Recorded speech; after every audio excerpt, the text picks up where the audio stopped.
Here comes the money. Here we go. Money talk. Here comes the money. Money, money, money. Dollar, dollar. Dollar, dollar. Ching, ching, bling, bling, cut the chatter. You ain't talking money, then you're talking no matter. Ching, ching, bling, bling, patent pockets. We take the dollar, dollar, can a damn soul stop it. Here comes the new kid on the block. Hold on your bets, here's where the buck stops. See, first of all, I'm stepping out on my own. About time I elevated to claim my own throne. Success in my blood, call it homegrown. Alright, while Shane O'Mac's music plays in the background, welcome to this week's episode of the Wrestling Breakdown Podcast. You've got Ed and you've got Vanessa with you right now, and we're gonna have a good show tonight. Well, it's got to be good when you're listening to Shane O'Mac's music. We had a special show Thursday where we spent right at an hour and a half talking about Shane O'Mac, and he's still a hot topic this weekend. Yeah, but absolutely. I mean, like we said before, like, you know, he came back on Monday Night Raw after almost a decade of being away, and it's just a huge deal. I bet people are wondering, how can you talk about this for 2 straight podcasts? But I mean, there's still a lot of crazy theories, there's still lots and lots to cover, and at the same time, how can you not be hyped up by that music? I mean, it never gets old, really. Well, all I know is, and I'm getting a cold chill thinking about it, when that music hit last Monday night on Raw, everything changed. Everything. The landscape of WWE has changed forever. I mean, it changed my whole attitude. I was pissed off when Raw started, thinking, I don't even know if I want to watch the rest of the show. And his music hit, and everything changed. I mean, it did. Yep, and believe me, you weren't the only one. I was pissed off the night before because, you know, we said this last week, the crap show that they gave us, that was Fastlane. I mean, it wasn't necessarily crap as far as wrestling, but it was crap as far as, like, okay, what do we do next? Nothing changed. It's the same old stagnant crap. And like you said, you hear that music and everything is like, oh crap, this is gonna be a good show. Shit's about to go down. Yeah, I mean, for nothing else, we get to see Shane O'Mac no matter what the outcome is. We didn't know he was going to come down and basically take over the company or try to take over the company. And for all we knew, he was just there for a brief appearance. I mean, he could have come down and congratulated Stephanie, been there to support her for winning. But no, that's not what it was. That is not what we got at all. And it's funny because I think even JBL alluded to that. He was like, oh, how awesome is this? Shane O'Mac here to congratulate his sister. And it's like, and you're thinking in your head, God, I really hope that's not what it is. Like, you know, and then obviously he was there for more bigger, better reasons. Well, and before we get too far in, one of the biggest announcements of the entire show was this.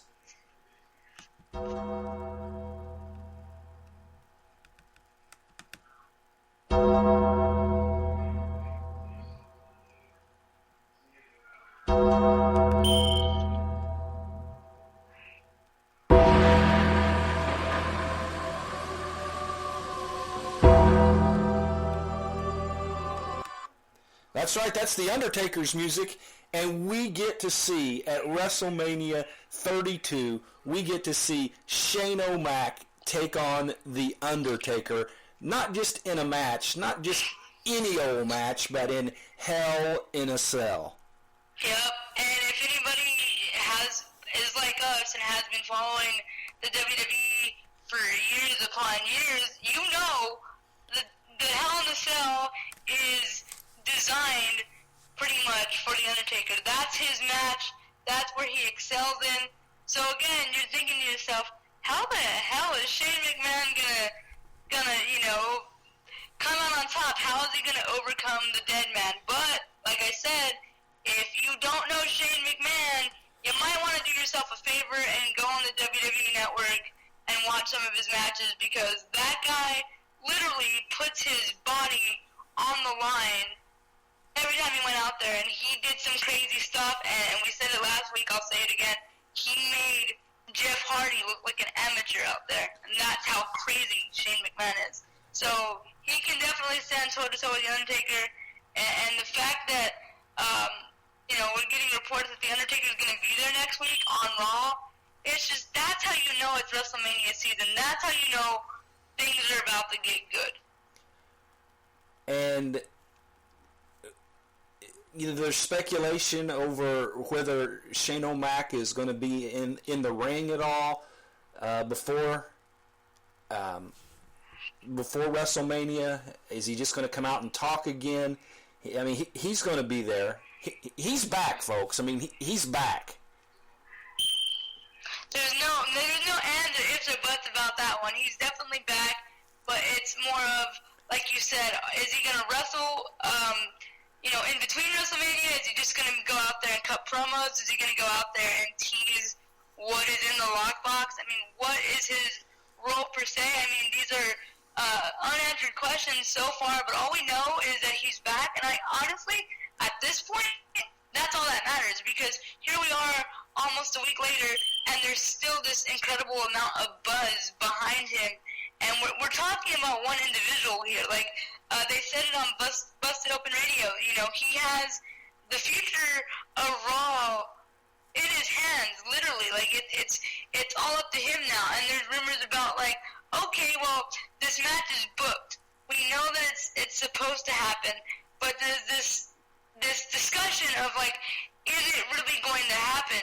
Just because, like, are they just doing it? And I hope this isn't the case, but I mean, Busted Open Radio brought it up. So they said, we know it's booked. We know that they're talking about it, but did they just say it to get that, that heat, not heat generated, but the buzz generated? And did they do it so people can buy a ticket to WrestleMania, and, people will flock from all places of the world to WrestleMania? Is it just to create that buzz? But then again, do they have a plan B? Are they just doing that to, like, hold this over? Is Shane even going to wrestle at WrestleMania, or does he have someone else to wrestle for him on his behalf? I don't freaking know. I hope that that's not the case, but that's a question that Busted Open posed, and I was like, hey, why not bring that up? So, I mean, you never know. We have a lot of unanswered questions.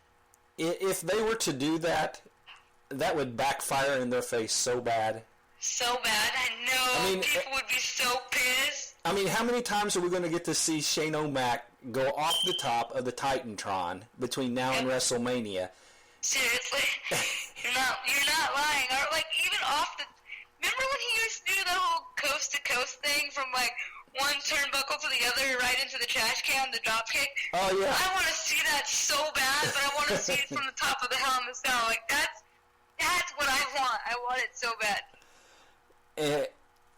That would be very, I know that other shows throw things out there just like we throw things out there, and that's what they were doing, but that would be so awful.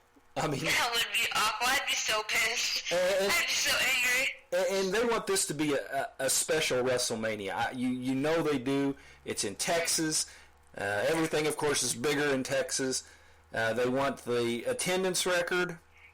They want, they got all these Hall of Famers going in that have ties to Texas, and they want this to be something special. And unless they have some kind of secret that tops Shane O'Mac being in Hell in a Cell with The Undertaker, which I don't know what will do that at this point. Yeah, at this point, I mean, I can't think of what that would be, unless they reincarnated Andre the Giant or something. Yeah. Or like Shawn Michaels came out of retirement. But even then, if that's what it was, I would. Cause, I mean, he's from Texas too. Right. And literally, that just came to my mind like right now. But even if they did that, I wouldn't necessarily like it just because he wrestled The Undertaker, and I mean, that was his last match, and like, I don't know, I mean, it would kind of make sense if he's like, I'm coming back for a vengeance because of you, like, you made me retire, so maybe that came to my head right now, honestly. Well, honestly, they better go with Shane O'Mac and The Undertaker. That's what I'm saying. I'm right there with you, because I would be angry. I'm like, God, you got us all hyped up for nothing. And then at that point, too, I would have to believe, like, well, then who the hell are you going to, like, if that was the case, it would be like, who are you going to get to wrestle The Undertaker? And I just, like, you know, people are saying, like, oh, maybe John Cena will be ready to go by WrestleMania. Maybe he won't be on the, you know, injury list anymore. But, come on, guys. You know me better than anyone.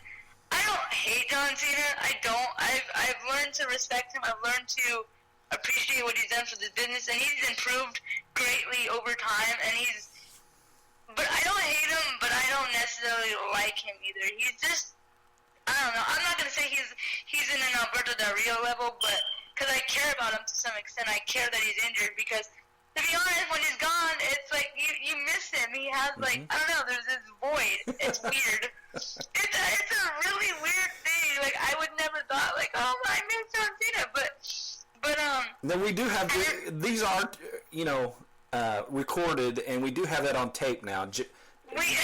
Vanessa misses John Cena. It's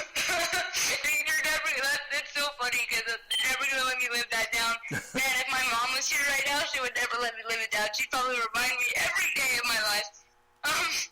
But it's funny because, like, even with him, if he was to be cleared and ready to go by WrestleMania, that would be awesome that he would be in WrestleMania because, I don't know, WrestleMania without John Cena just seems weird.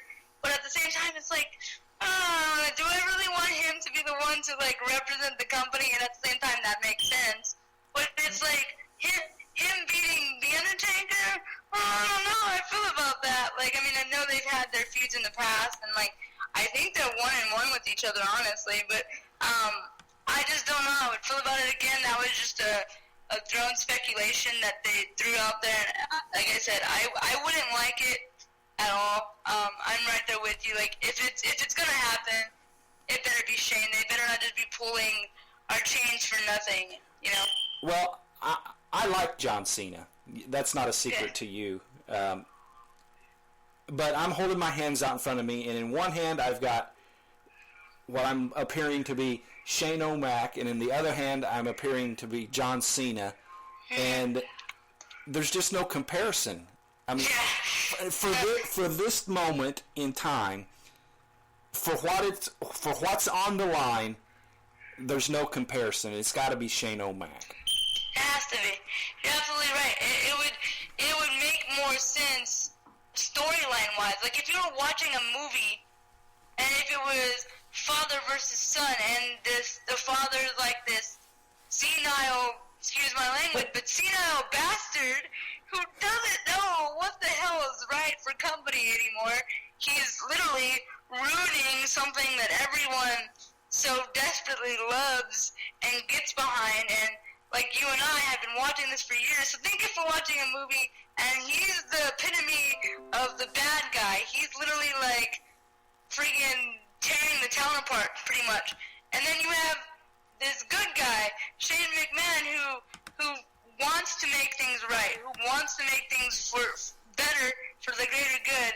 It would make more sense for the superhero to fight the villain and not the superhero sidekick. You know what I mean? Like, yeah, I mean, it wouldn't make sense. The Lone Ranger doesn't send in Tato. Exactly. No, you're absolutely right. He does not do that.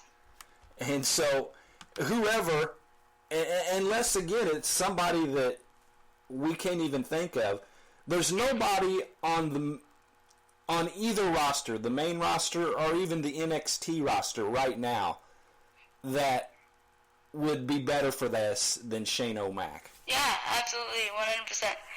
I agree with you. Like, as much as I would freaking probably go insane if someone from NXT debuted, you're right. Like, that's not... WrestleMania 32 in that match is not the time or place. And that's saying I wouldn't mind if an NXT superstar debuted at WrestleMania 32, but just not for that match. Exactly. You know? Yeah, that was no slam on the main roster or the NXT roster from my point. It's just Shane O'Mac is all that makes sense. That's the card they played last Monday, and it's caused the internet to go crazy. I mean, why would they change from something that has caused this much? When have they ever done something that a week later you were still talking about more about what happened last week than we are about what's going to happen this week or even at WrestleMania? I mean, still, Shane O'Mac come out with his red Nikes and the tongue of his shoes pulled away. That was so awesome. By the way, that is how I wear my shoes. So I was like, yes, Shane McMahon, you know what's up. Your shoe game is on point. And you take that and put on a business suit with it, and then you got what Shane O'Mac looked like. Yeah, that was awesome. Well, and think about this. We've got Triple H versus Roman Reigns for the WWE Heavyweight Championship, and even with the way Raw ended, and we'll talk about that more. Yeah, for sure. Still, we're talking about Shane O'Mac. Yeah, because let's be honest, the ending to Raw wasn't a crappy one. No. It wasn't crappy like it usually is, no offense. Usually it's like, oh, that was so anticlimactic. That was so dumb. Yeah. But this one was like, oh man, like this is good, you know. And it was so backwards because they were cheering for the hill and booing the face. And it was just like, what is this alternate universe? Like, did we really get a good ending of Raw? But still, like you said, nothing topped that opening segment. It was just, man. I mean, I envy the people that were there live for it because I could only imagine what they were feeling and what they were thinking. And man, like that's a moment. Again, that's a moment when you're proud to be a wrestling fan. Yep. When you're not like ashamed and like hiding in the corner, like, oh yeah, I like professional wrestling. You know what I mean? Like that's a good moment. Maybe not necessarily to be a wrestling fan, but to say, hey, I'm a WWE mark. That was a good moment for people like me. The WWE marks of the world got to live out a fantasy last Monday. Yep, that's exactly what it was. Because honestly, that's all we ever thought it would ever be. I could be honest and be like, I would have never thought that I would see Shane McMahon again. To be completely honest, I thought those days were behind the WWE. Those days were behind me. I was like, yeah, I was like 10 when that happened. You know, I'm 24 now. It's probably never gonna happen again. I mean, I wasn't 10, but I was a little bit older. But my point is, you know, I was a lot younger, and I never thought I would see the guy again. It's like, oh, lo and behold, here we are. Like, did I just like step through a time machine or something? Like, is this real? Yes, it's real. Well, and I was expecting, you know, somebody always has to interrupt in the opening monologue. It just wouldn't be the opening scene if it wasn't.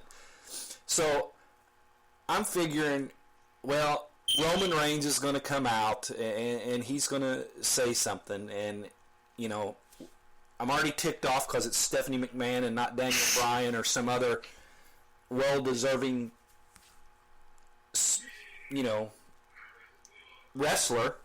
Mm-hmm. Not that the behind-the-scenes people aren't important, but, you know, I mean, it could have been tons of people. Past, present, I would say future, but probably wouldn't have been a future person.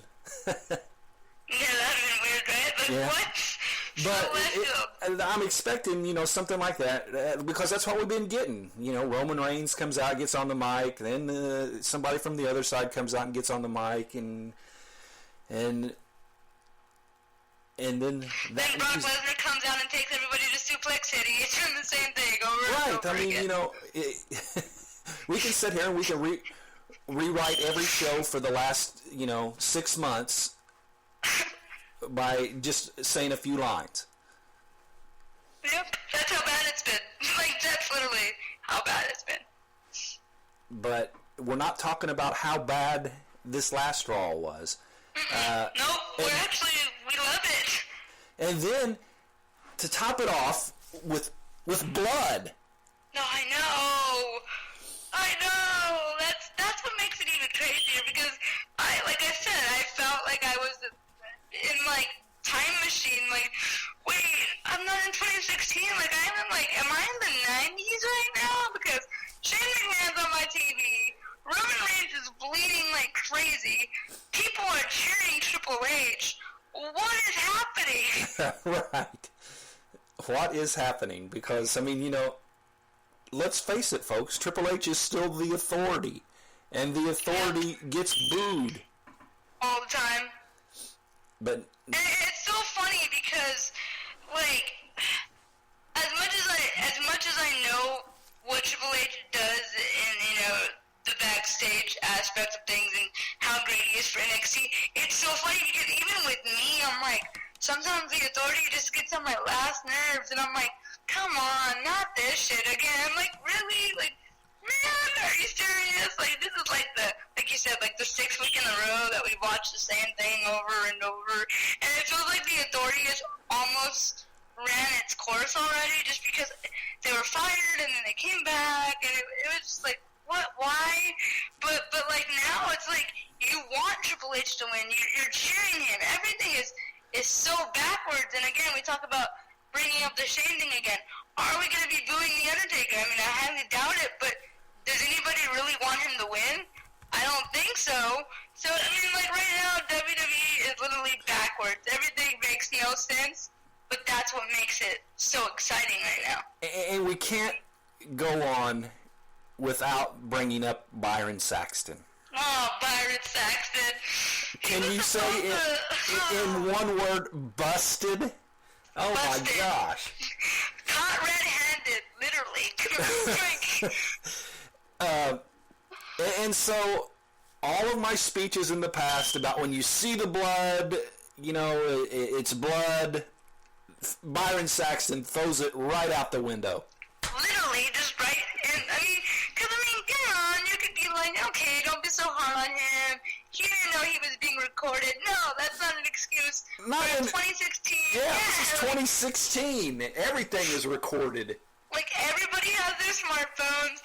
Like, literally, when you, like, and this is the sad thing about today's society, is that when you go to concerts, or when you go to WWE events, or UFC events, or whatever, even football games, baseball games, people literally watch through their phone because they're too busy recording it as it happens, rather than sitting down and enjoying the freaking moment for what it is. So it's like, come on, Byron, you could have been a little slick. Like, you put it out there as plain as day. Like, come on, Captain Obvious. He might as well have just held up a big sign, you know, one of the fan signs. This is a blood packet. Yep. Because that's how obvious it was. It was like, oh boy. Like, I didn't notice it when I was watching it. Honestly, I didn't. But the fact that someone recorded it, I was like, Well, oh, geez. Like, thanks, Byron. Thank you so much. well, when you watched it, the angle wasn't from the same angle that Yeah, fan like it was. wasn't. That's true. Yeah, exactly. You're right. So, had it been that, he could have gotten by with it. But, Yep. like you just said, you can't, in 2016, just assume you're going to do something and it's not going to be And seen. not be recorded. Yeah. It's And, going to be seen, and people are going to make fun of you for it, so I bet you people are going to make fun of him for it. and I've been taken up for Byron Saxton lately. I was hard on him when he first started. I mean, when he came on after, wasn't it, after the King had his heart attack, or when did he come on and got thrown in? And Damn, was it like, it wasn't when King had his heart attack. I know that it wasn't that, because back then CM Punk was still in the company, and that was a while ago. It was something, I don't remember, like, I think Michael Cole got injured, or something weird happened, where there was only, like, 2 people out there.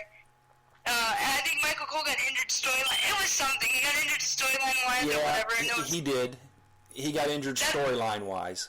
yeah, and there were only like 2 people there, and Byron came out, and it was just awful. Oh Like, my gosh! Byron, why? It was so bad. And then when they left him out there, well, first of all, That's right, because the King had to come out the night he was so bad and help. Remember? Yeah, that's what it was too. Yep, I remember. King came out just so that people could stomach the rest of the show.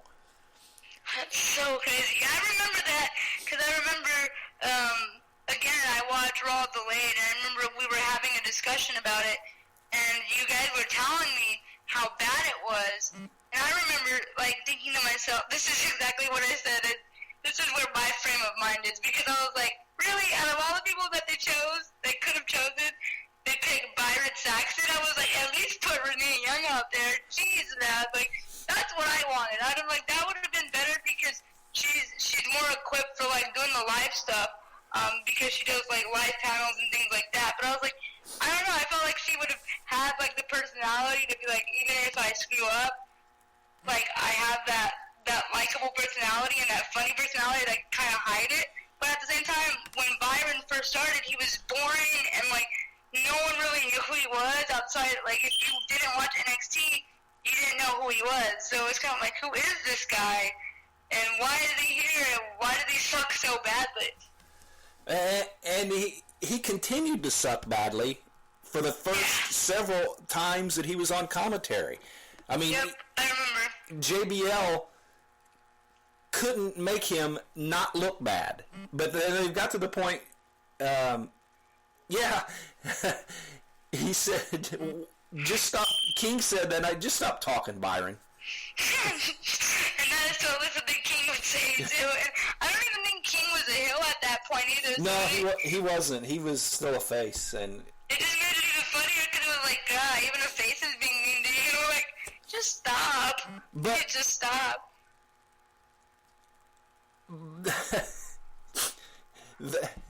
So now I'm to the point where I've been taken up for Byron because he's gotten much, much better, and he's learned how to work with JBL, and that's one of the keys for the two color commentators, not the play-by-play person, but the two color commentators, to feed off of each other, and he's learned how to do that. JBL has helped him a whole lot, and he's actually become someone who I don't mind that he's on. You know, I love the King, so, you know, that was bad for me when they moved him. I like Booker T, even though he's not quite as good on commentary as he is. He's where he should be on the panel. He's good on that. Sucky, ducky, quack, quack, you know? But now, Byron, I don't know what happens to Byron here. Do they do what you said? Does JBL bust him out Monday night at some point in time? I mean, do they acknowledge the fact that... I feel like it's going to be acknowledged somehow, some way. They're going to have to throw it in there. I mean, even if it's just an off-the-cuff remark or something, they've got to surely do that. And it makes more sense now when... you know, when Triple H was punching Reigns in the face, and then he took his fist and punched in and just kind of like ground it in real good. Just to make sure that all the squishy stuff came out. Yeah, that's so weird. And we're just like, oh, this is done so badly. It's so obvious right now what is happening. And it's funny because I'm thinking to myself, like, there's no, like, gash mark on his face. It's literally just, like, ketchup just smeared on his face. But it was still great. It was, though. That's the thing. Yeah, like, you might be listening to this podcast like, oh, man, they're complaining about that spot. No, but it was still awesome because it was like Triple H was being the cerebral assassin, and the guy that everyone loves to hate right now is getting his ass kicked, so that makes it fantastic. And it's like, there's blood, and it's like, we haven't seen that in forever, let alone a planned, you know, blood scene, or, you know what I mean, segment. Because usually sometimes when you see blood, you're like, oh crap, it really was an accident. Like, I think, like, for example, Charlotte bled last week. She had, like, a cut on her nose or her face or something, and you know, the referee had to put gloves on and stuff. Like, that wasn't planned, but we saw blood in that match. So nowadays, blood isn't planned because we live in this PG era type bull crap that I hate so much, but it was like, really? Like, they're giving us a planned, like, blood segment? Like, is this for real? So that's, like, as bad as it was, like, done and as, like, obvious as it was still great because we're like, is WWE finally going to start changing? Like, it started with, you know, Shane McMahon coming out that night and then ended with a planned blood spill, you know? It was just like, oh, Well, man. the thing is,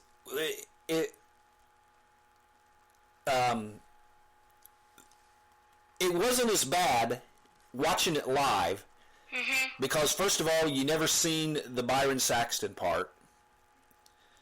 Exactly. You had no idea. That was a thing.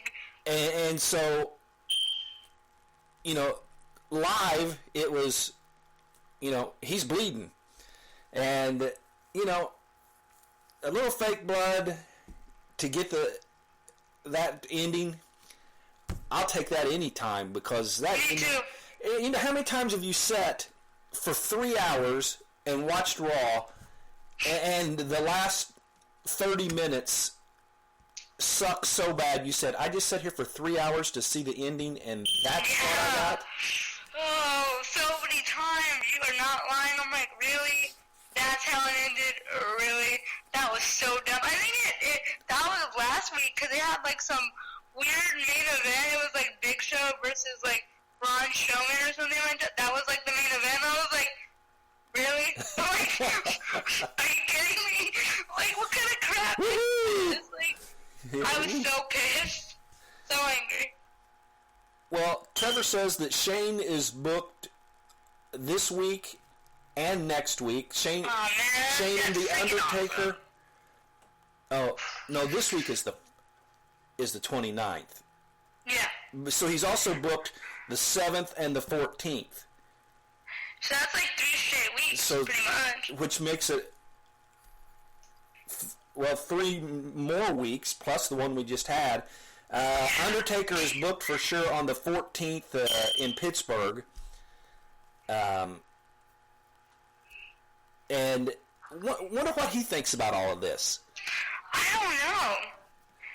That's what I want to know too. Like, did they legitimately be like, all right, you're a guy? Because I feel like, as much as I love this, I mean, what's happening, I feel like it was very like Plan B-ish almost, because it's like all their top stars are either injured or retired. Daniel Bryan just retired.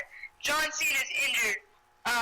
Seth Rollins injured. I don't know if I said John Cena already. John Cena injured. Randy Orton injured. Like, they're just... Sheamus was even injured at one point, but he's fine now. But my whole point was, like, these top stars were dropping like flies, and maybe they were like, well, shit, what do we do now? Like, WrestleMania's coming up, and we have no main event. We have nothing to get people talking.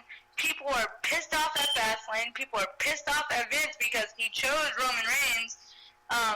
And it was kind of like, well, what do you do? So maybe they were like, maybe Shane was like, you know, I'll come in and save the day because everyone freaking loves me. Because I don't really think there's one person in the world that watches WWE that doesn't like Shane McMahon. And then at the same time, they're like, well, how can we up the ante? And they're like, let's give Mark Calloway a call. Yes, I just used his real name. But that's probably what they did, and was like, he's a company guy. He's going to say yeah. Like, I feel like that's what happened. And he's a friend of the family. I mean, Yeah. I mean, he wouldn't have been around to have the record that he has in WrestleManias if he wasn't a friend of the McMahon family. Absolutely. And knowing that he's got to lose. Yep. And you feel like, damn it, like, my legacy is all out of whack now. Like, freaking, he wrestles Brock Lesnar. Let's not get into that again. But he loses the streak to Brock Lesnar. Then he goes on, and the next WrestleMania, wrestles Bray Wyatt. He wins. Yay, he redeems himself. And then it's like, oh, wait, okay, I'm going back and I'm going to lose again. Like, it's kind of like, really? Are you jerking me around? Like, winning, losing. But I honestly think he loves the business that much that he's like, you know what, I'll take one for the team. I'll take one for the greater good. And, you know, he's a veteran. He's, like, still considered the leader of the locker room. And he has to probably see, like, man, this business is going down the toilet. So he's like, you know, it takes me to lose to save this company, I'm gonna do it. Well, he may have even come up with the idea. Who knows? Bring, Yeah, you never know. bring Definitely. Shane back. I'll job to him for the night. And Not that the and honestly, at Undertaker's this point, jobbing. yeah, I know that's so weird. Undertaker job in the same sentence. Yeah, that. But at this point, I wouldn't put it past him. Like, he seems like he's that type of guy, you know. So Well, I think he's. When they say what's best for business, I think Mark Calloway will do what's best for business. absolutely, 100% agree. I am okay with putting my feet in the dead man. As weird as that sounds, like, you know, I'll do it. Yeah, Trevor said Taker doesn't take it as serious as we fans, though. Obviously, remember when he lost? The looks on people's faces that were... Yeah, people were crying. Okay, like. That one guy in particular, his mouth just was wide open, like... And his eyes were all bugged Yeah, his out. eyes were bugged out. And like, Dude, that guy got instant fame because of that. Like, there's memes of him. Like, it just, it never ends. It's so funny. But you're right. Like, I feel like the talent doesn't take it as serious as we do. And that's the thing. It's not their job to take it as seriously as we do. Like, you know, Right. that's what we do as it's fans. their job to make us take it serious. Exactly, to make us be like, dang, like, did it really happen? And, like, sometimes it's, like, really, really good moments, like how when Ronda Rousey was there last year, that was, like, my, like, oh, my God, moment of the year for me. And, like, you know, and then sometimes it's, like, a really, really bad moment, like when Undertaker lost his streak. So, I mean, like you said, it's their job to, like, make us buy it and make us love what we're watching. And, like, yep, this is why I watch WWE. Well, Like, it's- and speaking of Ronda Rousey, I mean, there's still the speculation over whether or not she'll be part of WrestleMania at all. And you know what's weird? I think to be honest, I think it's gonna happen. I really do. Like, maybe I'm like counting my chickens before they hatch, but I think it's gonna happen. I really do. And if I'm wrong, that's gonna suck. But if I'm right, that's great. But I mean, the reason why I think it's gonna happen is because Dana White says that she's not fighting till November, so there's that. And then there's that whole, like, mile 22 thing that she was supposed to be in with Mark Wahlberg, and don't get me wrong, she's still in it, but her part has been cut down, so it's not as much time as she would need for it anymore.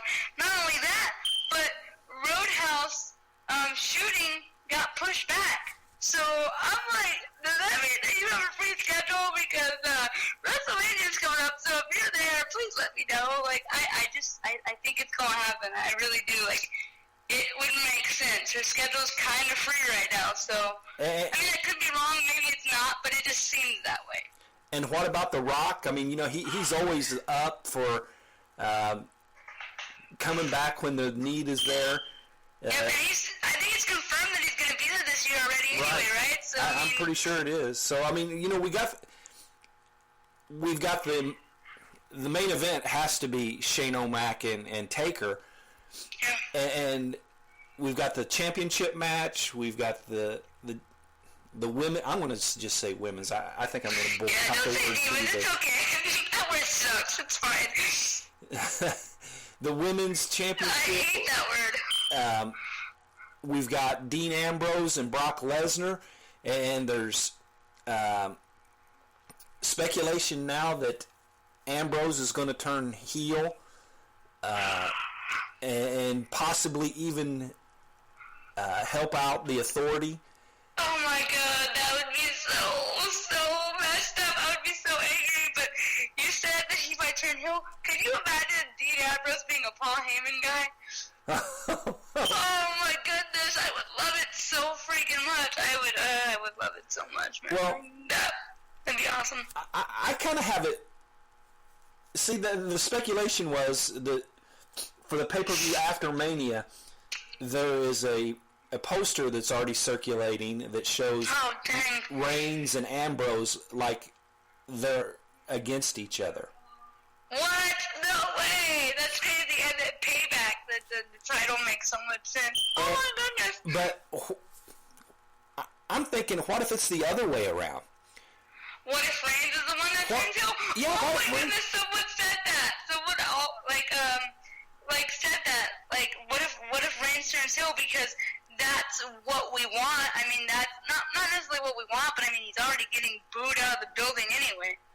So I mean, Well, I don't and know. plus with how over Triple H was, And he's so over. He- and you know what? he needs to take a leave of absence from the authority and just be Triple He really H. does. And just be the cerebral assassin, just be the game. Yeah. No, I agree. And I think Busted Open pointed this out too, and I'm going to echo their points. NXT Dallas is the night before WrestleMania. And everybody knows that NXT is Triple H's baby. And at every single takeover, they step up their game every single time. I don't know if it's the night before WrestleMania. It might be on the Friday. I think My it's the whole point is- Friday. yeah, it's Friday, so it's like, cause the night before would be Hall of Fame. But every single time he's like every single NXT takeover, you're like, how can they top that? How can they top that? But they always end up topping it. So here's the thing: Triple H is gonna go in as the face, even though technically he shouldn't be, because people are gonna be cheering him because one, they hate Roman Reigns, and two, he just put on a phenomenal NXT takeover. So he's going to go in as the hero, the like almost savior of the company. So I mean, yeah, there's no way he's going to get booed. So Reigns turning heel does not sound like a bad idea. And either way, I mean, Ambrose is going to be over as a face or a heel. Yeah, no matter what, because he always was, even when the Shield was together. So Yeah, he used Yeah. when the Shield was together. He took the worst beatings of all three of them. seriously, he was crazy. He was always the lunatic fringe, even before they dubbed him as that. He was Right. always that guy. I mean, what's the guy injured? Rollins, Seth Rollins. Rollins, yeah. He used to do some pretty Stuff. high risk stuff, jumping off of like entrances into the arena down a level and nailing people. But if it come to taking a beating, it was It was always Ambrose. Ambrose. And see, that's the thing. I also think that's why Reigns, because I've been trying to figure it out, and now that you say that, it kind of clicked in my head. I also feel like Reigns was always the least uninteresting of the three, and he was kind of just there. He was like the heavy. He was just the muscle. You know what I mean? And I think that's why people didn't really warm up to him. And not only that, but a lot of wrestling fans have this perception, and I'm kind of somewhat still that way, but I'm starting to not be that way anymore. But a lot of wrestling fans have this idea of, if you're not an indie guy, or if you haven't been a wrestler from the start, we don't like you. Like, you're not good. We don't respect you. Like, you're just in this business for a bullet point. And to that point, you know, Rollins and Ambrose were both indie guys. You know, they were both in ROH. They were both in PWG. They wrestled everywhere. But then you have a guy like Reigns, who was a football player, who had dreams and aspirations of being in the NFL, and that was like his all-time goal. And because, like, as much as it sucks because he failed at it, you know, he kind of went to wrestling. And I think that's why a lot of people don't really like him, because they don't see him as a wrestler. They see him as a sports entertainer. Well, and not only that, but his family line and everything like that too. I mean, Yeah.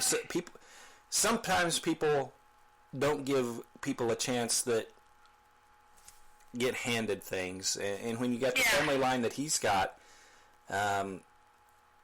you're going to get chances that other people have to work 10, 15 years for in the indies. I mean, that's just a fact of life. Absolutely, and that's why people like, man, I know a lot of people like, you're only here because you're The Rock's cousin or whatever. Like, this is why you're here, because of your bloodline and not anything else, really.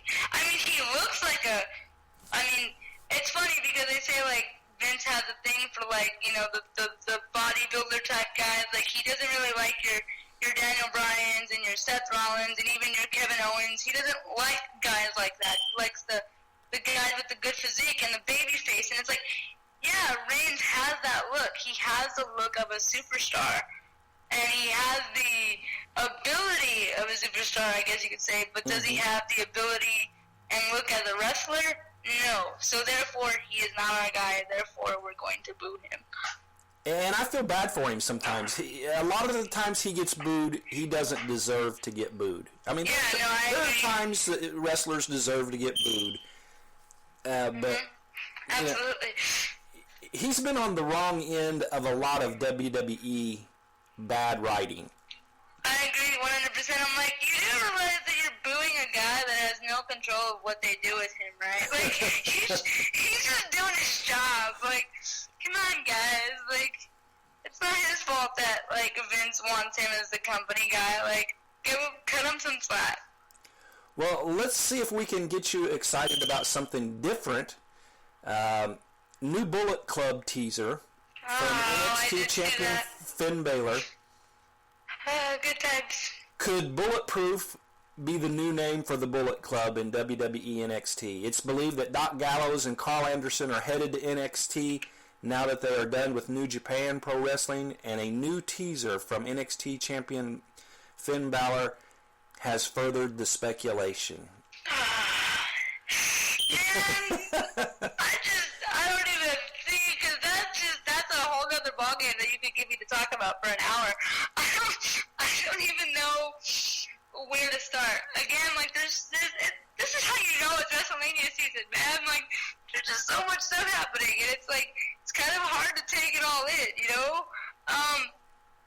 If it happens, I mean, they can't be putting out these teasers for no reason. You know what I mean? Like,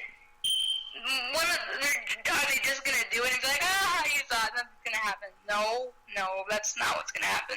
So my theory is when it happens, because it's not even if anymore, when it happens, it's either going to happen on Friday, which is an NXT TakeOver, or the night after WrestleMania. Those are my two predictions for that. I feel like it wouldn't happen at WrestleMania just because there's just so much other things going on already, and I know you're probably thinking, but it's like a 4 or 5 hour show, you could fit it in there. But no, the WWE doesn't want to send their fans to like have heart palpitations and like cardiac arrest and stuff, because at that point, that's what would happen. So, yeah, I think either Friday night or the night after WrestleMania, for sure. And WWE is known for having a tremendous Raw on Monday night after. So, I mean, it just depends on where they're going to place them, I think. If they're going to be in NXT, which is where I think they will be, Yep. I think it'll be on Friday night. But never doubt about that Monday after, because there's because you never freaking know. You really don't. And Like, they could so come weird. out on WWE Raw and still be in NXT. I mean, that doesn't, there's crossovers there, so. There has been in the past, too, so. I don't know. I mean, I just can't wait. There's just so much stuff going on. And it's funny because we talked about the women's match that's going to go down at WrestleMania, and, one hasn't been booked yet, but you have to assume there has to be one. But I really, and I'm pretty sure that we're going to get this, and if we don't, I'm going to be upset and probably throw something at my TV. But the Divas title better be defended at WrestleMania, and like on the dirt sheets and all the rumors that is going around, it most likely will be. So I'm just going to say it better be, because last year it wasn't. Last year we got a tag team match. It was the Bella Twins versus Paige and AJ. At least I think that's what it was. And come on, the title wasn't even defended. I mean, granted it was AJ's last WrestleMania, but couldn't you have made her lose the title then instead of make it wait? I don't know, but I just hope that the title's defended. That's all I'm gonna say about that. Well, I mean, we seem to be getting maybe a triple threat match build up, or Sasha versus Charlotte. I mean, Yeah, it's gonna be one of those two, for sure. It has to be. Yeah. Because, I mean, the way that things are going, I would personally prefer the triple threat just because it's like, oh my gosh, 3 out of the 4 horsewomen. And then, like, possibly maybe the 4th will debut. I don't know, because right now, in NXT, and not to, like, shift gears completely, but Bayley kind of has a bunch of people gunning for her. You have Eva Marie gunning for her. You have Nia Jax still gunning for her. Now you have Asuka gunning for her. So it's like, man, is Bayley gonna lose the title soon? Like, I hope not, because the reign hasn't been that long. But at the same time, it's like, maybe I'll be okay with it if you go to the main roster. But then at the same time, there's that, like, person in me that knows what they do to people on the main roster. So, I don't know. Makes you want to go, the main roster. Yeah, like, hide. Everybody run and hide. Go away. Like, don't go to that place. Like, don't go to the dark side. But Yeah, it's like everybody knows somebody's going to the main roster, and everybody's hiding. Don't pick me. Don't pick everyone's me. like, don't pick me. Don't do it. They're, like, all hiding in the corner in, like, freaking fetal position and just, like, don't find me here. You can picture her going, Eva Marie's over there. Eva Marie's over there. Like, take her over there. I mean, that's who you want. No, that's exactly how I feel. Like, one part of me is like, yeah, I'm all about, like, all the 4 horsewomen being on the main roster. And another part of me is like, no, not my Bayley. Don't take her from me. I don't want her to go there. Stop. So, I mean, we'll see. We'll see where it's going to go. But I will say this. If the title's defended, which I hope it is, by the end of WrestleMania, we will have a new Divas champion. And my money is on Sasha Banks. Yeah, I think that's where they're going. It has to be. She's so over right now. Like, she is the most over diva in a really, really long time. Yeah. And it feels really good because if the fans were gonna treat anyone like that, like, Sasha deserves it. Like, so I'm happy about that. Well, let's talk Lucha Underground for a little bit.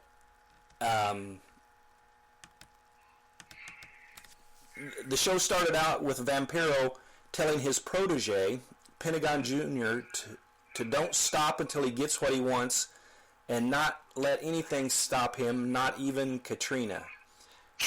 Expand on that a little bit. Oh, man, because Katrina is she is a Jezebel, for lack of a better word. And, I mean, she's running the temple, and she's kind of at this point where it's like what she says goes, and she has these henchmen, and her henchmen takes everybody out, and it's like, if you're not on her side, you're on the bad side, pretty much. And when I say bad side, I mean, like, you're pretty much shit out of luck if you're not on her side. So it's funny that, like, Vampiro and Pentagon are kind of, like, teaming up. Well, technically it's not Vampiro, it's his alter ego, Ian. But I mean, same thing. But it's so weird because to think, like, after all the crap that Pentagon and Vampiro, like, went through, so just that alone is, like, I'm interested to see what's going to happen, because is he going to become, you know, the Lucha Underground champion?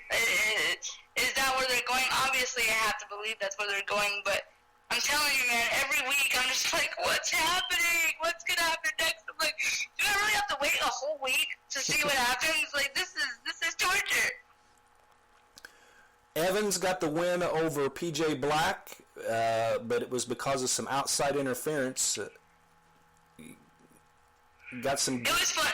Go ahead. Yeah, no, I was going to say, I was surprised about that. I was like, oh, really? PJ lost again? Like, because, I mean, he only debuted, like, what, 2 weeks ago? 2, maybe 3. And he lost his debut match, which I was like, okay, that's fine. Because sometimes that's what happens. You lose your debut match. But because, like, PJ Black is so well known and he's, like, a high regard in the wrestling world, I was like, they're making him lose again? Like, damn it.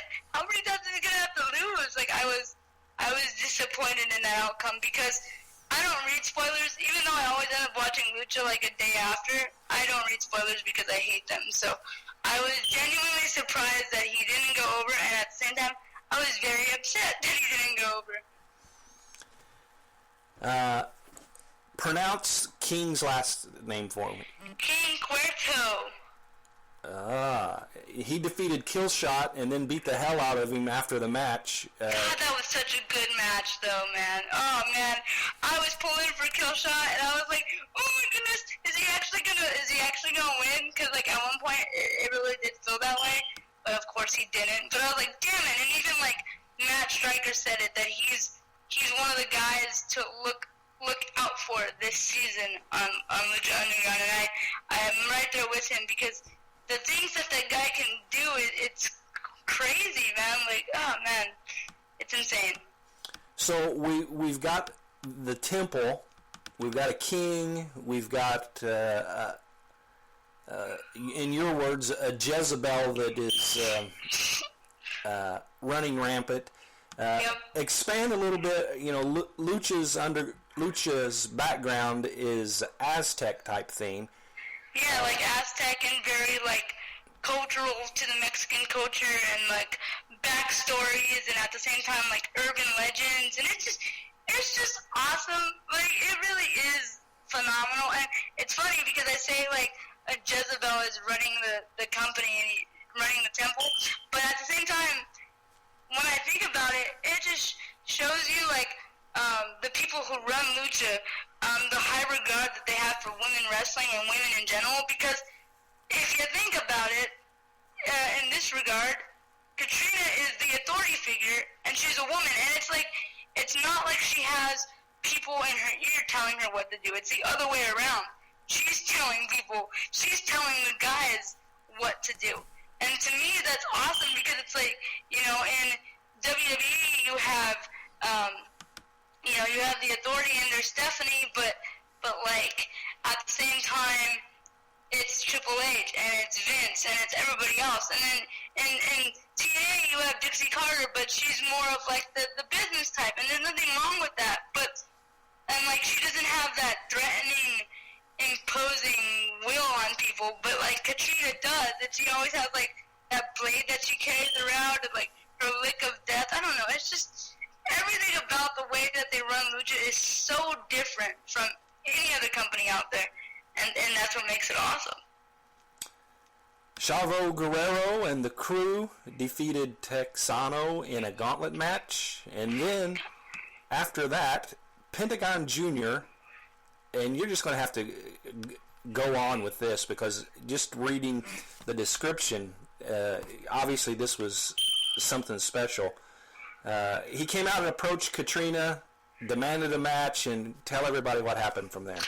Oh yeah, the segment when he was like, I'm gonna get my match, and then like, Katrina disappears. I was like, whoa! I didn't hear you. Like, whoa, what just happened? Like, how did he disappear? Or whatever. It was like, what's going on? And then like, cause he has her in this like that arm thing that he does where he breaks people's arms, and yeah, you think she's gonna get her arm broken, and then like she escapes because it goes black, and then she's nowhere to be found, and then she's like in the corner or whatever, and she says no again, and then like disappears, and then eventually she's like on the outside of the ring, and you're like, oh, wait, how the hell did you get there? I'm so confused right now. And then she gives him the match eventually, but like she tells him like, you just made the biggest mistake of your life by crossing me. And so it's like, oh shit, what did you just do? Well, and a lot of, when you talk about respect and things like that, you got to look at Mark Burnett, who is the executive producer. When he gets involved in a project, he throws a lot of respect into the cultures and everything that he's involved in. I have a lot of respect for him because he's a good Christian man, married to Roma Downey, who, by the way, I did interview one time. That's so cool. Shameless plug, but it's all right. Yeah, Mick Foley would be proud there. Yep. Got my shameless plug in. But then you go from him to, you and Trevor are huge fans of this Katrina, right? Heck yeah, huge. I think he might be a bigger fan only because he started watching Lucha before me, and like he kept on like egging me on to watch Lucha. And back then I was a little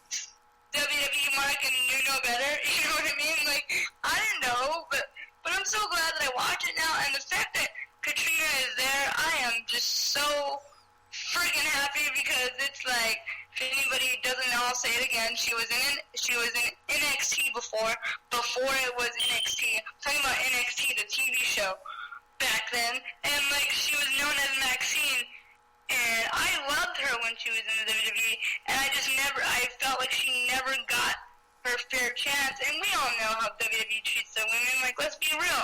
So like, Lucha is the perfect place for her. And granted, she's not a wrestler. She's just this authority figure who you just love to hate. But at the same time, every time she's on screen, you know something good's gonna happen.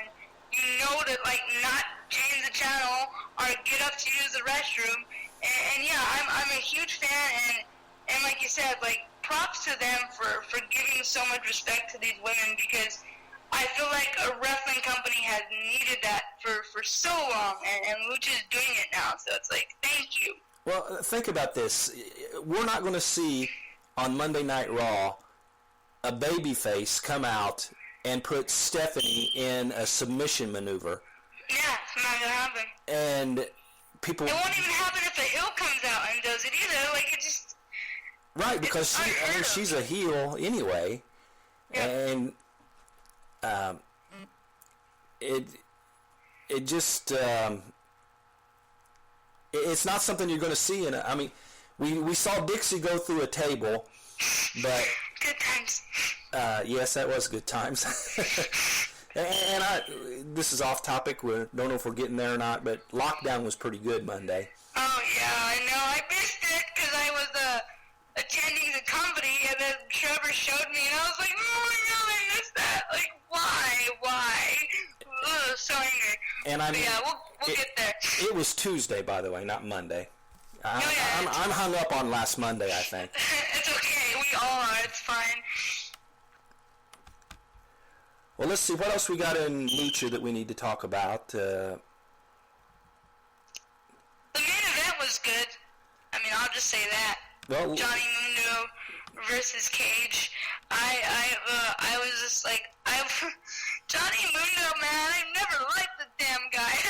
He's just so, like, it's not that I don't like him. I respect him as a wrestler, but he's one of those heels that does his job that makes you hate him. Like, again, I'll say it, I usually root for the heels, but this guy, I'm always like, oh, like, boo you and your awesome physique and your long hair, and I don't like you, so, like, that's exactly how I feel about him.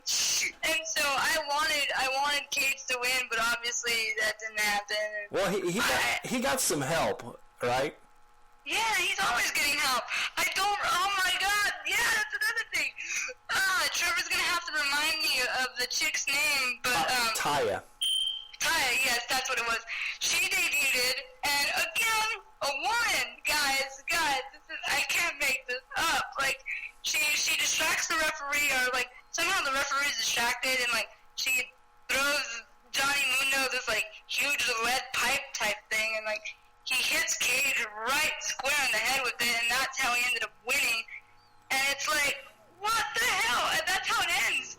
And like, Matt Striker even alluded, like, there's always a bunch of new luchadors coming into the temple and naming their stake and claiming their place. And it's kind of like, who is this Taya chick? And why is she with Johnny Mundo? Why did she do that to Cage? And it's like, now this huge cliffhanger is there. Just like, God, I have to wait 7 whole days. Why? Like, this is not okay. And it ended with the woman. Again, we say that, and it's so weird because it's like, it's so not normal, like, in wrestling. So it's man, it's freaking great stuff. Well, and the show faded out with Mundo and Taya beating down Cage. I mean, yep. The female helping with the beatdown. Yeah, like, we never see that. It's unheard of, and like, that's, oh man, I could go on. Lucha is just doing everything right and nothing wrong. Like, man, if honestly, I wouldn't be surprised if, like, somewhere down the road, and I'm gonna go on and say this, and everyone's gonna probably think I'm crazy and probably had too much sugar for today, but I wouldn't be surprised if Lucha becomes the second-rate company, because right now they call it TNA, it's a second-rate company, apparently. But I wouldn't be surprised if somewhere down the road Lucha becomes a second-rated company, and then somehow, some crazy way outthrows the WWE, and I mean that because that's how fresh it is, that's how new it is. They're innovative and they're doing freaking amazing things. The like whole theatrics of it is good. Like the aesthetic is good. The wrestlers are great. Like the commentary is awesome. It's funny. Like Vampiro and Matt Striker, they're always like placing bets on each other. I mean, it's just great. Like there's nothing wrong with Lucha at all. And people could be like, oh, but it's for Mexicans, blah, blah, blah. Well, no, stop being lazy, because when they do speak Spanish, there's subtitles, so you can read it. So there you go. She has an answer. I should have warned you folks that Vanessa told me off air before we started that she was super pumped today, and more than normal. That's exactly what I said, more than normal. And I wondered if we was going to be able to handle her today, and I'm beginning to wonder even more now. Seriously, I don't even know if we're going to talk about TNA, but we haven't even talked about that, and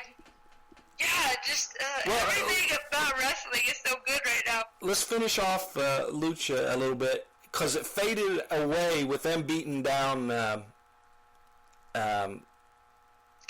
Cage, but then it comes back, and it seems like that's a recurring thing where they fade away and then they fade back. Yep, you're just like, oh, you thought it was over. No, too bad for you. That was like so surprise. King Cuerto comes back saying he wants a match. Who did he want it against? I don't even remember. Oh my god, I hate when this happens. No, Because now I'm like, brain fart. Tell me, because I forgot. And then if you tell me, then I'll be like, oh yeah, I remember now. You will, because it's Mil Muertes. Oh yeah, duh. Oh, yeah. That was so stupid. Okay, that was dumb. Now I remember what happened.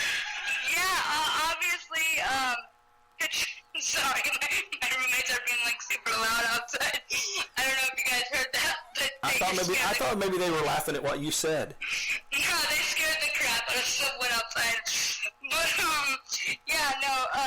now I remember. Okay, I'm focused now. But he demands the match, and Katrina says no, because whatever Katrina says goes, and then she tells him, but instead you're gonna defend your Gift of the Gods championship against Phoenix. And he was like, and then she said, we all know that Phoenix could fly, but the question is, can you too? Because it's going to be a ladder match. So it's like, boom, bombshell, like another thing to wait for next week. Cause we're gonna get a ladder match for the Gift of the Gods championship. And it's gonna be so good. It's gonna be so amazing. I'm so happy. I'm a happy wrestling fan. Trevor said even Fuller House based something on Lucha. Yeah, that's what I'm saying. Lucha Kaboom. The family went to a thing called Lucha Kaboom, and DJ got in the ring, and DJ's son Max got in the ring. Not Max. Jackson got in the ring. It was just so weird. It was like, and then Max was the one that was dressed up as the top guy there. But it was just like, are you serious? Like, see, Lucha is it's going global, and it's reaching a lot of people now. Because, I mean, Fuller House could have easily did like a WWE spin-off type thing, but they chose Lucha to go with it. And I thought that was awesome, and it's cool because it made sense, because one of the main characters, Ramona, is Latina and obviously Mexican-based, and so that was like a homage to the Mexican heritage, and I just love it. Lucha's going everywhere, guys. If you're not watching it now, you're missing out, and you better get on board before that freaking train takes off, because it's going to go fast, and you're not going to be able to jump on, so you better hurry up and buy your ticket. Get you a ticket, right? Yep, absolutely. Well, you said you didn't get to see Lethal Lockdown? I didn't get to see Lethal Lockdown. I saw the ending of it, sort of say, like the last entrance. That's literally all I saw, because that's what Trevor showed me, and that was my reaction. Are you freaking kidding me? I missed this? Are you kidding me? And he was like, yep, and it's Well, all your friend's fault. I was like, damn it. You're going to say that about this match, too, because it was the Dollhouse versus Gail Kim and Velvet Sky, because Madison Rayne wasn't able to participate because they injured her in an attack earlier in the night. So Gail Kim went to your good friend, Maria Kanellis, and tried to get her to do the right thing and step in the place of Madison Rayne and help them. And the way the match went, one person entered at a time. So kind of like the Royal Rumble almost. Almost. And it was done on a countdown, so it was somewhat similar. It was a 6-person match. And so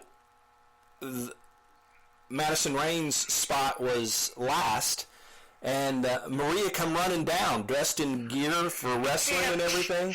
That's what I saw, yeah. And she faked them out by throwing the cage door shut and not helping. But I tell you what, it was a tremendous women's match. And the Dollhouse prevailed, but Gail Kim and Velvet Sky definitely held their own in a 2-on-3 match.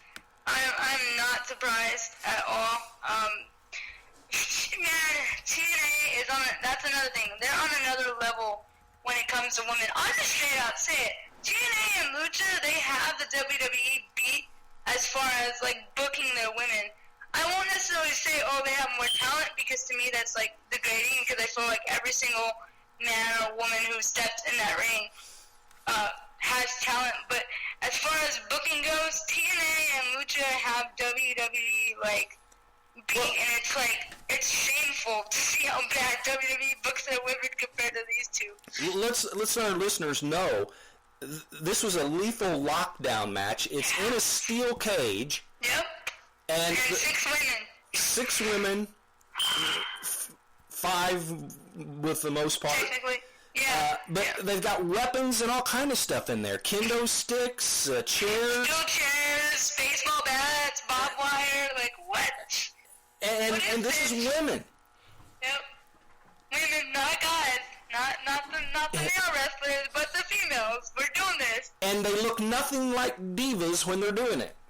Nothing. Yeah, like even their gear isn't even that girly. Like they just go out there and kick ass. Like they do what people say that we can do. You know, they say professional wrestling is a male-dominated business, and for the most part, that's correct. But when you have people handling the women the way, you know, Dixie and Crew do it, and the way that Lucha does, it just proves, man, that men aren't everything. They really aren't. And women can hold their own, and hell, if given the right people to do it, I really do think an all-woman promotion could cross over. I mean, we do have them. We have, like, Shimmer and things like that. But, I mean, globally, that could happen if done right and treated properly with the right people. Well, just think about the talent in the WWE locker room for women, and putting them in a lethal lockdown match. I would cry so many happy tears. I would just be so happy. It's like, I was like, did I, like, die and go to heaven? Like, am I dreaming? Because this is crazy. Like, man, you're right. It's possible. If only whoever the power may be can see, like, this is a thing. And I get it. They're like, oh, well, we don't like to see women being violent. Like, come on. Oh. No, people need to see that women can hold their own, okay? Like, we're not afraid anymore. People are not sheltered. This is 2016. Get with the program. It is professional wrestling. Exactly. It's not like they're freaking being abused or anything. Like, come on. Guys, it's all good and fun. And they want to get in the ring. They want to prove that they can, so why not let them? On SmackDown, we're getting bits and pieces here. AJ Styles and Chris Jericho were in the locker room, and they talked about being a team, and you could just feel this coming. Yeah, I think you called it last week Yeah, too, so I did. props to you. That was all you. AJ said he wants a WrestleMania moment. They talked about wanting to become tag team champions. Mark Henry came in and said he would be their partner tonight against the New Day. So it's AJ Styles, Chris Jericho, and Mark Henry, and they defeated the New Day. Yes! And AJ got the win by using the calf crusher. That's so awesome. I'm like, finally, New Day got their comeuppance.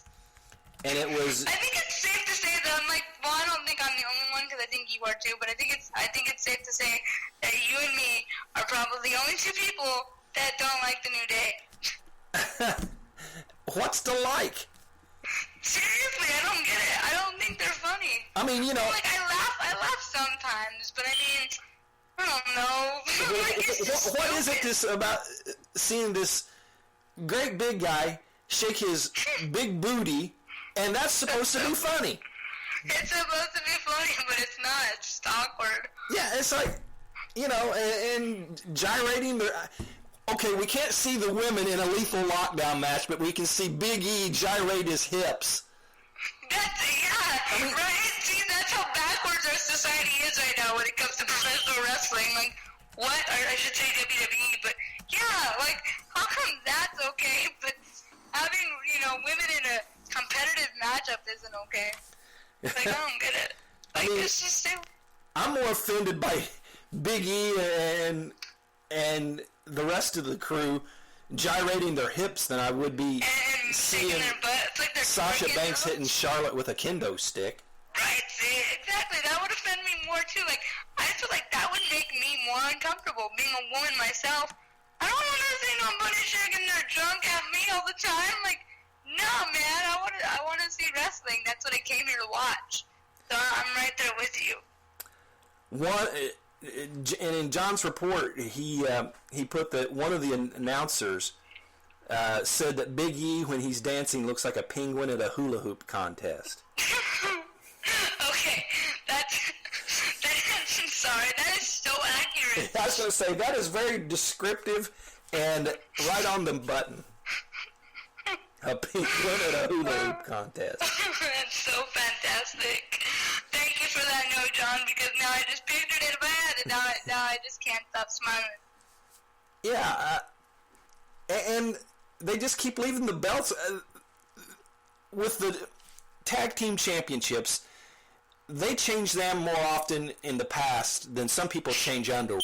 Yeah, you're absolutely right. And now all of a sudden they get it on the New Day, and they leave it on them, Change it. and they leave it on them forever. Yeah. See, and that's the thing. What I think about that, though, unfortunately, is I feel like Tyson Kidd and Cesaro were supposed to get that long reign. Like, I really do have to believe that long reign was going to be theirs. But due to Tyson Kidd's untimely injury, they had to snub that. But, yeah, like, why the New Day? I get it. Okay, they're over. But, geez, I'm so tired. Like, can we give it to someone else now, please? And they've gotten some big moments. I mean, they come out and confronted The Rock. That was funny. Yeah. When they had, I'm going to repeat it, when they had unicorn penises on their forehead, that was the biggest thing ever. Yeah, that... It was great. I mean, and think about this. We just heard a description of looking like a penguin, and they're unicorns, and we're supposed to take this serious. We're supposed to take this serious. We are. Okay, no more joking. I'm okay. No, I mean, how can you take that serious? They come I out don't know. How can you?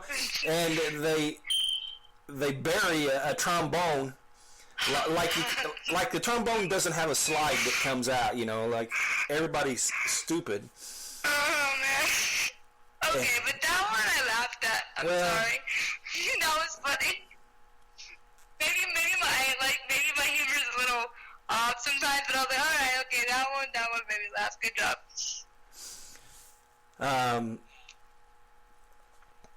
Trevor wanted us to talk for a second. Wrestling Observer Live by Brian Alvarez said that he heard that Daniel Bryan could be going into the Hall of Fame this year with Sting and The Godfather. What do you think about that one? Oh, man. If that happens, I'm going to cry. Literally, I will cry. Not only happy tears, but sad, emotional tears. I don't know.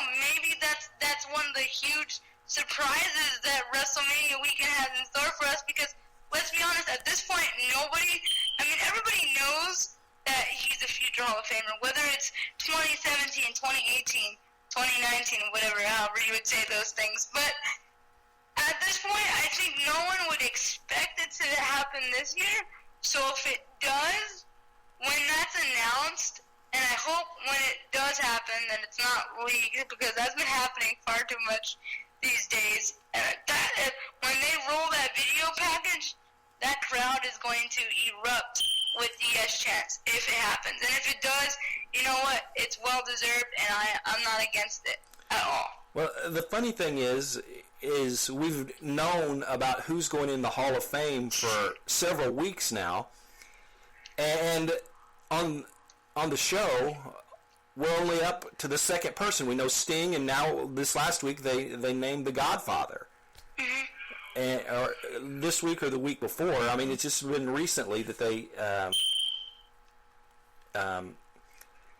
and so we still got all these announcements of people that we already know are going in that, mm-hmm. you know, that picture that they fill in with a new person each time. They're going to have to get busy. Yeah, like they're going to have to probably like announce some of them on SmackDown or something, even though it's already pre-recorded. But I hear what you're saying, because it's like we already know who they all are already, and it's kind of like you only announced 2, but you have like 10 more left, like, you know.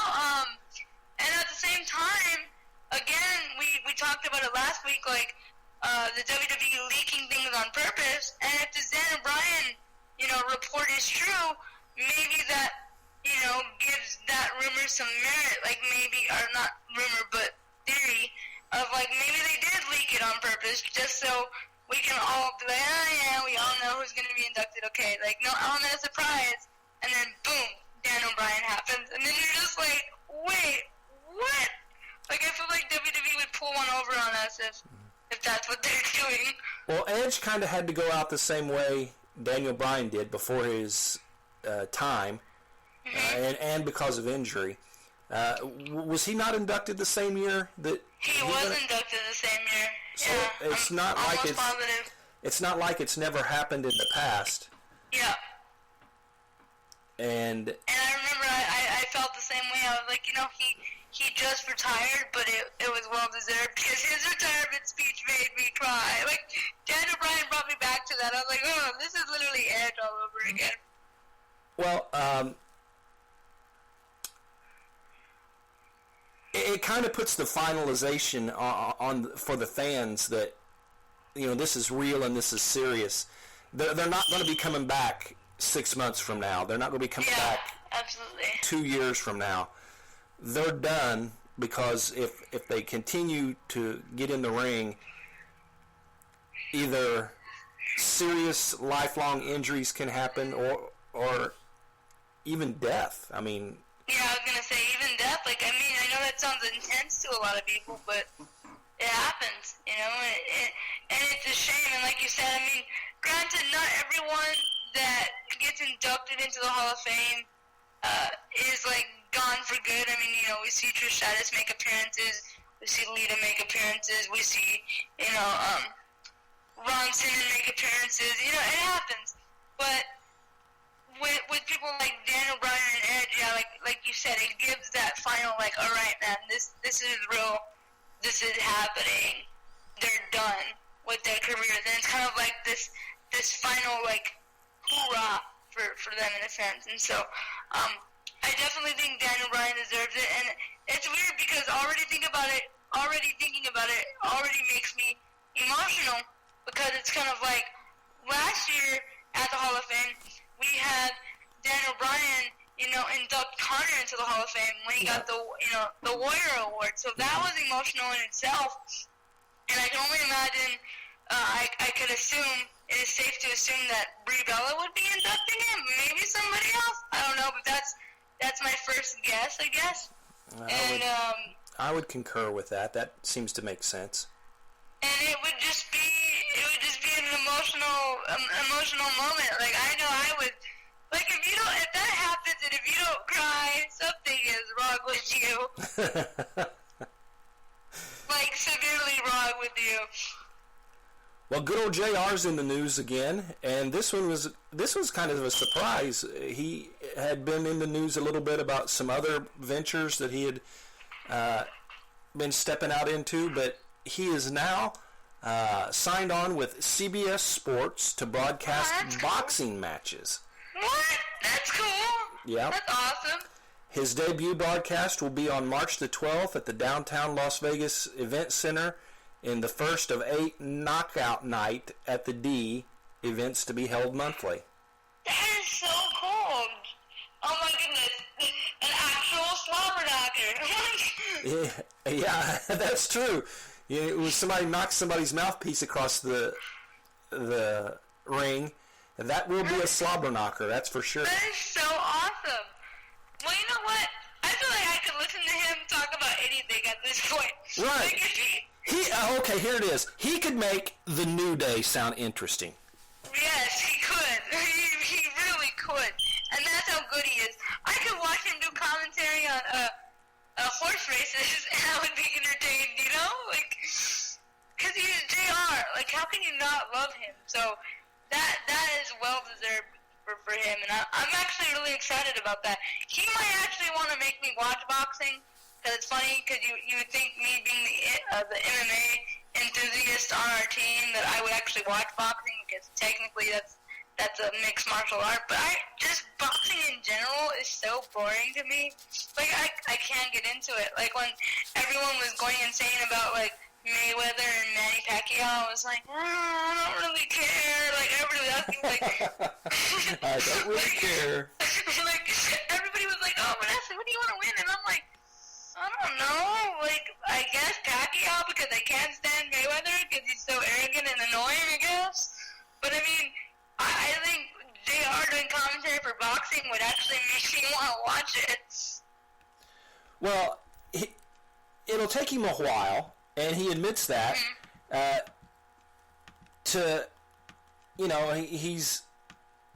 It's a total different aspect. He doesn't have somebody in his ear telling him what's going to happen next. Yeah. And so it's going to take him a while to get the technical aspects down, but he's still good old JR.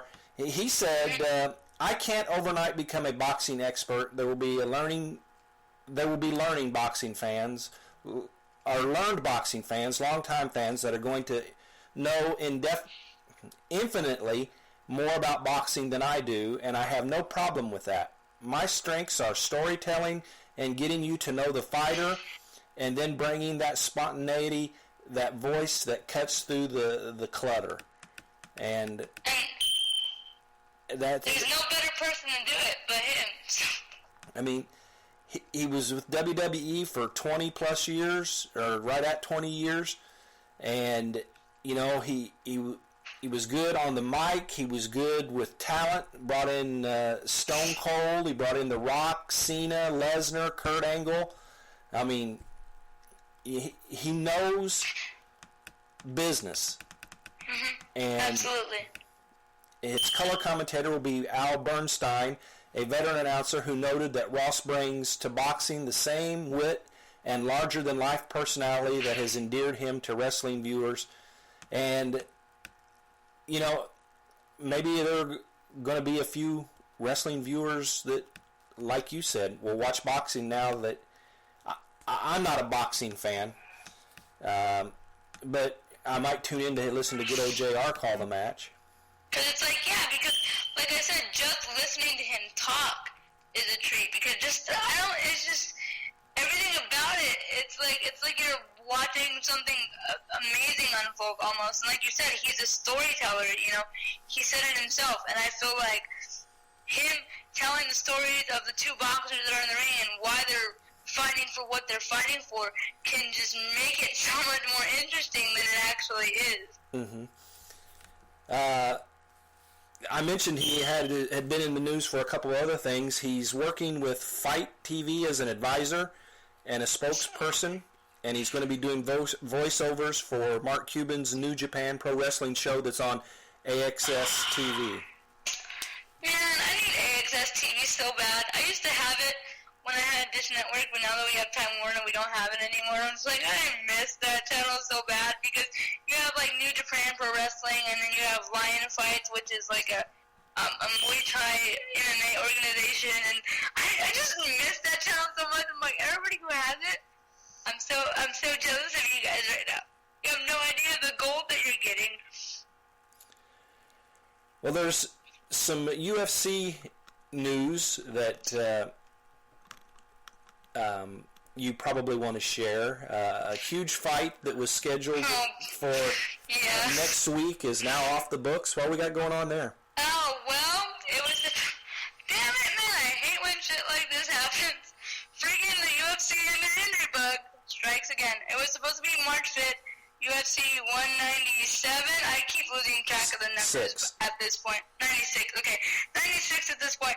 And it was supposed to be Rafael dos Anjos defending his lightweight title against the featherweight champion, Conor McGregor, and it was supposed to be like Conor McGregor wasn't defending his title, but it was going to be like history making because it was the first time Conor was going to be fighting in this weight class, and if he would have won the title, he would have been a two-time champion at the same time, which is like pretty much unheard of.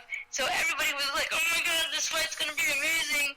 And what happens? Rafael dos Anjos breaks his foot in training, which honestly at this point it's his fault. Like, I mean, not his fault, but what I mean by that is they shouldn't be training so heavily with only like 2 weeks out for the event. At this point it's like 1 week now.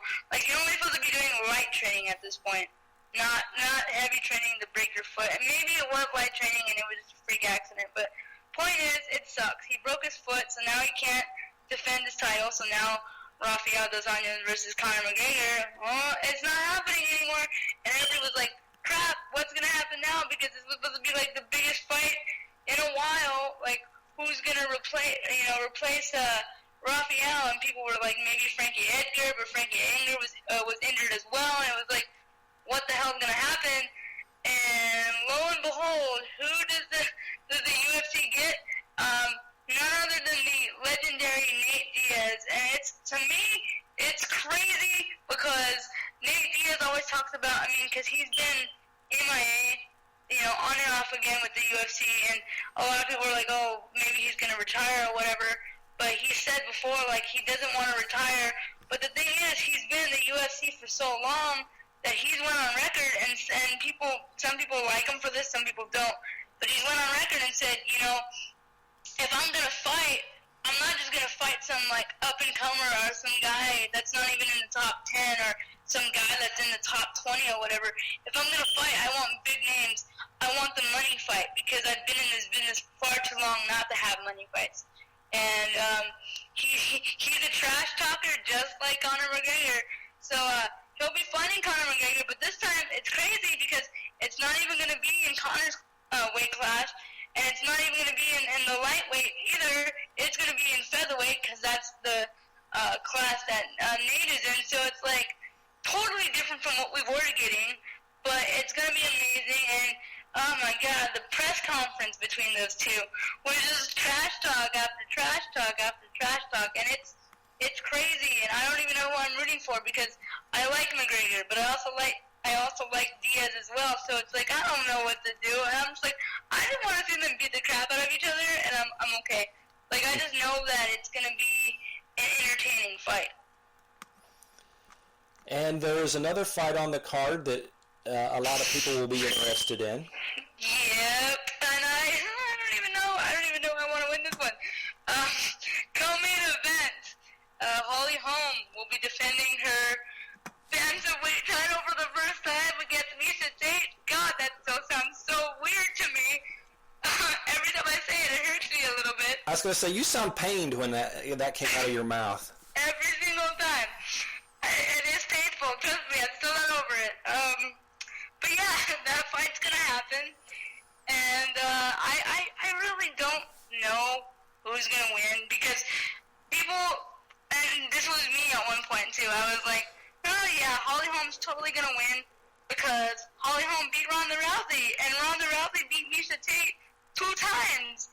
So according to MMA math, there's no way that Miesha Tate stands a chance against Holly Holm. Like, no. But because Ronda Rousey lost, that's kind of opened my mind, opened my eyes, I should say, to realize that MMA math does not work. It's not a thing. You know what I mean? Sometimes people have a good night, and I'm not saying that Ronda had a bad night. Well, she did, but I'm not using it as an excuse. But sometimes another fighter is on their A game more than the other fighter. Sometimes fighters get caught and things happen. And Miesha Tate, she's on a winning streak in the UFC right now, and her wrestling is superior. And it's like, will her wrestling pose a threat to Holly Holm's stand-up? I don't know, but honestly, I don't know who's gonna win. And people ask me, Vanessa, who do you want to win? Because I've made no bones about it. I respect Miesha Tate as a fighter, but I am not a fan. I respect Holly Holm as a fighter, but I'm somewhat bitter towards her because she ended my girl's undefeated streak. So I'm just like, when people ask me, who do you want to win, Vanessa? I'm just like, I don't know, because I feel weird picking anyway. Like, it just feels backwards to me. So I'm just like, at this point, I'm like, may the best woman win. It's going to be a good fight. And people are like, well, how about you want Tate to win? Because if Tate wins, that means Ronda Rousey gets her next. And Ronda Rousey's already beat her twice. So isn't that like an easy fight for Ronda? And I'm like, I guess you could say that. But at the same time, I would love to have Ronda fight the person that took the title from her and win it back from the person who took it from her. Because to me, that would be so much more meaningful than if she beats Miesha Tate. When she's going to come back, I don't know. It's supposed to be November. But right now, we need to focus on what we do know. And that is Holly Holm versus Miesha Tate. Again, I'm not picking a winner because it just feels weird and I don't even really know who's going to win or who I think might have the advantage. But I just know it's going to be a good fight. And with that, we have made the rounds. We have made a full... We literally covered everything. Almost. And so we will be back for sure. Next Saturday. I'm not sure when we've got something else planned between now and then. Oh yeah, that's another thing now, guys. From this point on, we're just doing one show a week. I know we had talked about it being 2 times a week, but things just keep happening in my life and in Ed's life that just 2 weeks is not. It's been reoccurring where things get in the way, kind of, and it's just not gonna work. So we're down to 1 week again, but we promise you, in that 1 week, we will give you good shows. We will cover as much as we can. We will talk your ears off about professional wrestling, and it's gonna be awesome.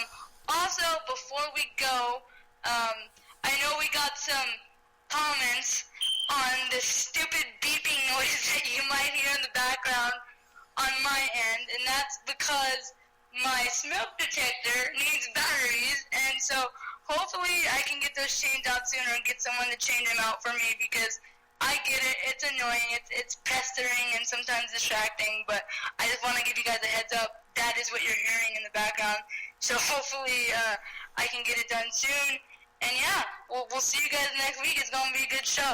It will be, we promise. Yes, and we don't break promises here on the Wrestling Breakdown Podcast.